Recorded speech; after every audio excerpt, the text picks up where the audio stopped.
मार्गशीर्ष के शुक्ल पक्ष में पड़ने वाली एकादशी को मोक्षदा एकादशी कहा जाता है। तो आइए इसके महत्व और इसकी कथा के बारे में जानते हैं। मोक्षदा एकादशी का महत्व।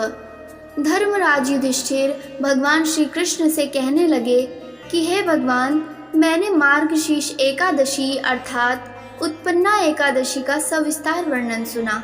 अब आप कृपा करके मुझे मार्गशीर्ष माह के शुक्ल पक्ष की एकादशी के विषय में भी बतलाइए।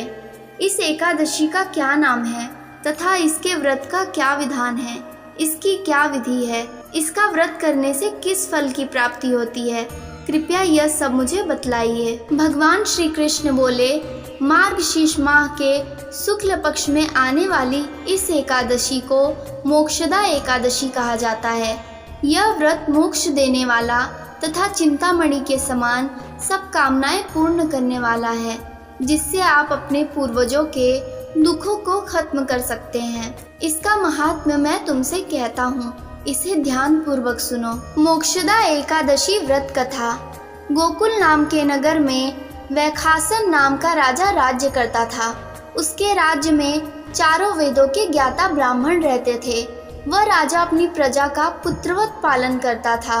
एक बार रात्रि में राजा ने एक स्वप्न देखा कि उसके पिता नरक में हैं। उसे बड़ा आश्चर्य हुआ। प्रातः वह विद्यमान ब्राह्मणों के पास गया और अपना स्वप्न सुनाया। कहा, मैंने अपने पिता को नरक में कष्ट उठाते देखा है। उन्होंने मुझसे कहा कि हे पुत्र, मैं नरक में पड़ा हूँ, यहाँ से तुम मुझे मुक्त कराओ। जब से मैंने ये वचन सुने हैं तब से मैं बहुत बेचैन हूँ। चित्त में बड़ी अशांति हो रही है। मुझे इस राज्य, धन, पुत्र, स्त्री, हाथी, घोड़े आदि में कुछ भी सुख प्रतीत नहीं होता। क्या करूं? राजा ने कहा, हे ब्राह्मण देवताओं, इस दुख के कारण मेरा सारा शरीर जल रहा है। अब आप कृपा करके कोई तप, दान, व्रत आदि ऐसा उपाय बताइए जिससे मेरे पिता को मुक्ति मिल जाए। उस पुत्र का जीवन व्यर्थ है जो अपने माता पिता का उद्धार न कर सके। एक उत्तम पुत्र जो अपने माता पिता तथा पूर्वजों का उद्धार करता है, वह 1000 मूर्ख पुत्रों से अच्छा है। जैसे एक चंद्रमा सारे जगत में प्रकाश कर देता है, परंतु हजारों तारे नहीं कर सकते। ब्राह्मणों ने कहा, हे राजन, यहाँ पास ही भूत, भविष्य, वर्तमान के ज्ञाता पर्वत ऋषि का आश्रम है। आपकी समस्या का हल वे जरूर करेंगे। ऐसा सुनकर राजा मुनि के आश्रम पर गया। उस आश्रम में अनेक शांत चित्त योगी और मुनि तपस्या कर रहे थे। उसी जगह पर्वत मुनि बैठे थे। राजा ने मुनि को साष्टांग दंडवत प्रणाम किया। मुनि ने राजा से सांगोपांग कुशल पूछी। राजा ने कहा कि महाराज, आपकी कृपा से मेरे राज्य में सब कुशल है, लेकिन अकस्मात मेरे चित्त में अत्यंत अशांति होने लगी है।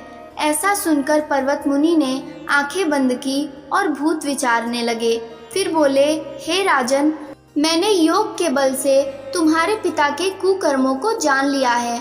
उन्होंने पूर्व जन्म में कामातुर होकर एक पत्नी को रति दी, किंतु सौत के कहने पर दूसरे पत्नी को ऋतुदान मांगने पर भी नहीं दिया। उसी पाप कर्म के कारण तुम्हारे पिता को नरक में जाना पड़ा। तब राजा ने कहा, इसका कोई उपाय बताइए। मुनि बोले, हे राजन, आप मार्गशीर्ष एकादशी का उपवास करें और उस उपवास के पुण्य को अपने पिता को समर्पित करें। इसके प्रभाव से आपके पिता की अवश्य नरक से मुक्ति हो जाएगी।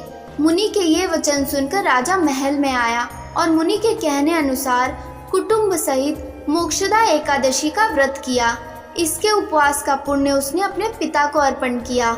इसके प्रभाव से उसके पिता को मुक्ति मिल गई और स्वर्ग में जाते हुए वे पुत्र से कहने लगे, हे पुत्र, तेरा कल्याण हो। यह कहकर वह स्वर्ग को चले गए। मार्गशीर्ष माह की शुक्ल पक्ष की मोक्षदा एकादशी का जो व्रत करते हैं, उनके समस्त पाप नष्ट हो जाते हैं। इस व्रत से बढ़कर मोक्ष देने वाला और कोई व्रत नहीं है। इस दिन गीता जयंती मनाई जाती है। इस दिन से गीता पाठ का अनुष्ठान प्रारंभ करें तथा प्रतिदिन थोड़ी देर गीता अवश्य पढ़ें। आप सभी को मोक्षदा एकादशी की हार्दिक शुभकामनाएं। जय श्री राधे श्याम, जय श्री सीताराम।